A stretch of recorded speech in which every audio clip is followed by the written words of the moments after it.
हमें डेटाबेस चाहिए थी, तो डेटाबेस मैंने डीमो डीबी में एक यूज़र नाम से टेबल बना लिया है जिसमें हमारे पास आईडी, नेम, जेंडर और सिटी के कॉलम मौजूद है। तो अब हम इसमें डेटा जो है वो पॉपुलेट कर सकते हैं। तो अब हम जाते हैं वापस अपने कोड में। तो कोड में हम डीबी मैनेजर में आते हैं। तो डीबी मैनेजर की क्लास जो है वो हमें डेटाबेस के ऊपर डिफरेंट किस्म के ऑपरेशन परफॉर्म करके देगी। तो हमें यहाँ पे देख लेना चाहिए कि डेटाबेस वही यहाँ पर है जिस डेटाबेस के ऊपर हमने ऑपरेशन परफॉर्म करने हैं। तो हमारे पास जो यहाँ पर जिस डेटाबेस में हमने टेबल बनाया है उसका नाम भी डीमो_डीबी है।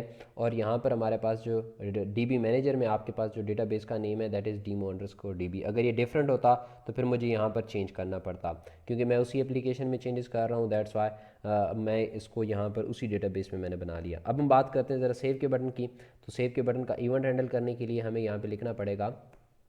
तो मैं इसको यहाँ से क्लोज कर रहा हूँ। That is btn save dot add action listener, और यहाँ पे हमें पास करना पड़ेगा न्यू एक्शन लिसनर।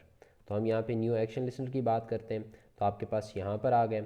अब यहाँ पर हम जो है वो सबसे पहले ट्राई कैच, क्योंकि जब भी डेटाबेस के ऊपर आपने को ऑपरेशन परफॉर्म करना है तो आपने लाजमी तौर पर उस कोड को ट्राई कैच में लिखना है। तो एक्सेप्शन आ सकती है, तो एक्सेप्शन के लिए हम जे ऑप्शन पेन यूज़ करते हैं, डॉट शो मैसेज डायलॉग, और हम यहाँ पे देंगे, इसका क्लास का नाम है साइन अप फ्रेम।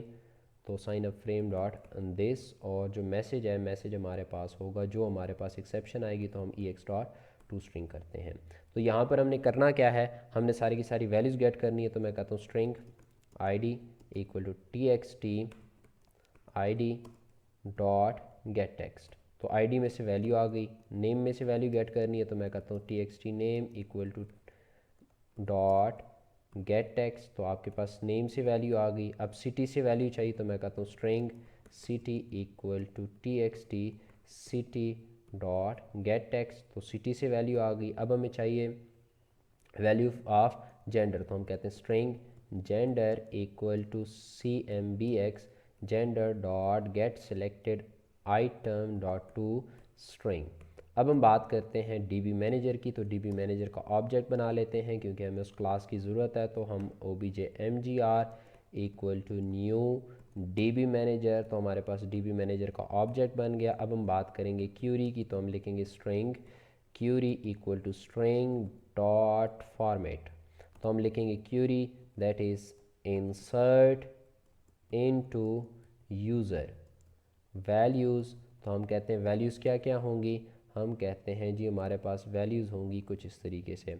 पहली %s, फिर कॉमा, दूसरी सिंगल कोटेशंस %s, फिर कॉमा, सिंगल कोटेशंस का पेयर, दरमियान में %s, तीन हो गई। द फर्स्ट वैल्यू आईडी, दूसरी नेम, तीसरी जेंडर, और लास्ट के ऊपर हमारे पास क्या होगा %s दैट इज़ सिटी। अब हम यहाँ पे आर्गूमेंट में वैल्यूज़ पास करेंगे। पहली वैल्यू आनी चाहिए आईडी, तो आईडी आ गई। दूसरी वैल्यू आनी चाहिए नेम, तो नेम आ गई। थर्ड वैल्यू आनी चाहिए जेंडर, तो जेंडर आ गई। लास्ट वाली वैल्यू आनी चाहिए सिटी, तो ये सिटी आ गया। उसके बाद अब हमने इस क्यूरी को एग्जीक्यूट करवाना है। तो हम लिखेंगे obj_mgr dot insert update delete, और यहाँ पर पास करेंगे जी क्यूरी। तो अगर ये क्यूरी सक्सेसफुल एग्जीक्यूट होती है तो हमारे पास कोई ना कोई मैसेज डिस्प्ले होना चाहिए। तो उस मैसेज को डिस्प्ले करने के लिए मैंने यहाँ से जे ऑप्शन पेन का कोड कॉपी कर लिया। तो मैं यहाँ पे लिखूँगा डेटा सेव्ड सक्सेसफुली। उसके बाद चूंकि सारों का कोड मिलता जुलता है तो मैं इसी कोड को यहाँ से कॉपी कर लेता हूँ। तो मैं बटन सेव हो गया। तो बटन सेव के बाद अब मैं इसको यहाँ पे पेस्ट करता हूँ फॉर बटन अपडेट, और लास्ट के ऊपर फिर मैं पेस्ट कर देता हूँ फॉर बटन डिलीट। तो कंट्रोल शिफ्ट F कर लेते हैं ताकि ये दोबारा से वापस ठीक तरीके से जो है वो इंडेंट इसका हो जाए। तो बटन सेव की जगह पे अब हम कहेंगे अपडेट। तो अपडेट के केस में क्या होगा, हम कहेंगे update user set name equal to, name में क्या है %s क्योंकि वो वैल्यू वेरिएबल में है, comma, gender equal to %s, उसके बाद comma, city equal to %s। उसके बाद आपके पास जो है मैं थोड़ा सा इसको इस तरफ कर लेता हूँ ताकि आपको व्यू हो। तो अब आपके पास जो है वो वैल्यूज़ आएंगी। सबसे पहली वैल्यू जो है वो आपके पास नेम की आनी चाहिए। तो उसके बाद आएगा वेयर, क्योंकि अपडेट जो है वो वेयर की बेस के ऊपर करेंगे। Where ID equal to single quotations में %s। तो आपके पास सेट नेम है तो पहली जो वैल्यू आएगी वो नेम की आएगी, दूसरा कॉमा जेंडर है तो दूसरा जेंडर, थर्ड आपके पास जो है वो सिटी है तो सिटी, और लास्ट के ऊपर आपके पास जो है दैट इज़ आईडी। तो हम इसको यहाँ पर कुछ इस तरीके से कर लेते हैं ताकि आपको बेहतर नज़र आए। तो पहला %s ये वाला है तो इसके लिए आपने नेम प्रोवाइड कर दिया, दूसरा %s आपके पास ये वाला है तो उसके लिए आपने जेंडर, तीसरे %s में आपके पास सिटी है तो सिटी आ गया, तो सिटी के बाद अब लास्ट ये %s रह गया तो यहाँ पर हम क्या पास करेंगे, इक्वल कॉमा आईडी। तो ये आपके पास अपडेट का बटन हो जाएगा। तो यहाँ पे हम कहेंगे डेटा अपडेटेड सक्सेसफुली, उसके बाद लास्ट पे जो है that is button delete. Button delete के केस में बाकी वैल्यूज़ इनपुट लेने की ज़रूरत नहीं है, हमें सिर्फ और सिर्फ आईडी इनपुट करनी पड़ेगी। तो हम लिखेंगे यहाँ पे delete from user where ID equal to single quotations में %s। यहाँ पे यूज़र में डबल आर मैंने डाल दिया तो मैं इसको ख़त्म करने लगा हूँ। उसके बाद जितना भी कुछ होगा वो सारा का सारा रिमूव, और एक ही %s है तो यहाँ पर एक ही वेरिएबल आएगा, मल्टीपल वेरिएबल्स भी आपके नहीं आएंगे। और यहाँ पे अपडेट की जगह, सेव्ड की जगह डिलीटेड सक्सेसफुली आ जाएगा। तो सिर्फ क्यूरी आपने चेंज करनी है और अपनी रिक्वायरमेंट के मुताबिक क्यूरी को डिज़ाइन करना है तो आपका वो स्पेसिफिक टास्क जो है वो परफॉर्म हो जाएगा। तो ज़रा हम इसको एग्जीक्यूट कर लेते हैं ताकि हम इसकी आउटपुट देख सकें। तो मैं साथ में इसको भी ओपन कर लेता हूँ ताकि हम यहाँ पर भी साथ साथ में देख सकें। तो हम कहते हैं ID 101, name is Ali, gender is male, city is Lahore.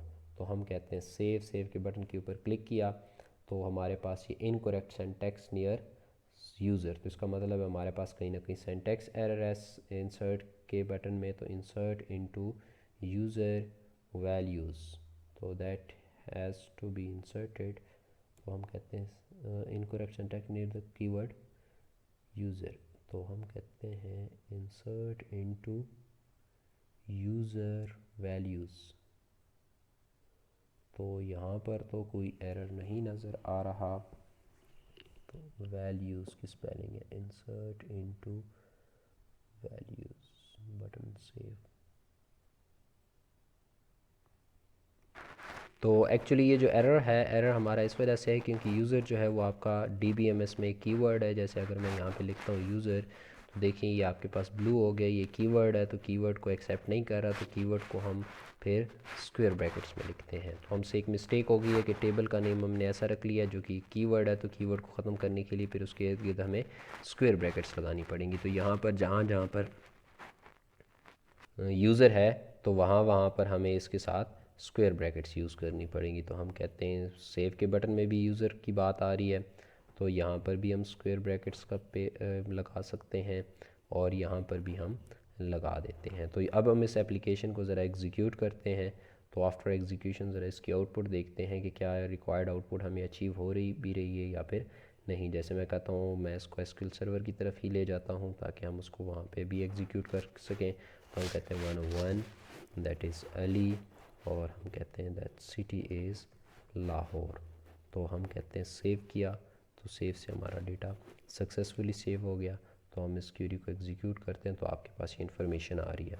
अभी मैं कहता हूँ कि this is name is Alia और हर जेंडर इज़ फीमेल, तो मैं कहता हूँ अपडेट किया, तो अपडेट करने से ये इन्फॉर्मेशन हमारे पास डेटाबेस में भी चेंज हो गई है। इस तरीके से मैं एक और रिकॉर्ड इंसर्ट कर देता हूँ, that is two is Adil और दैट इज़ मेल, और ये रावलपिंडी में है।